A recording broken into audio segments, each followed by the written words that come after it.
Randy here with Retire with Options.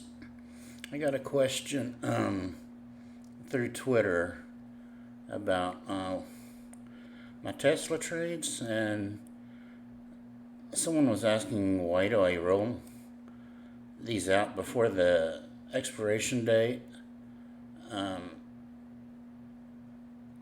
So on the 23rd, I bought back my Tesla trade at 438, so I would have had to have held it another 4 days to collect $438. By buying it back and selling the next put, I was able to collect $17.30 in premium, and that premium can start decaying. My account's not really big enough to hold 2 Tesla shares, so it just makes sense for me to swap them out and get on the higher premium decay. And it's really that simple. It's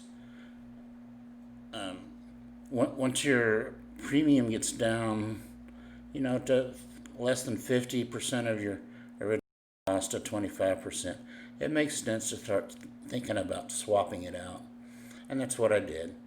So I hope that helps, and that's why I rolled that out. So thanks for watching. Please like and subscribe. We'll talk to you soon.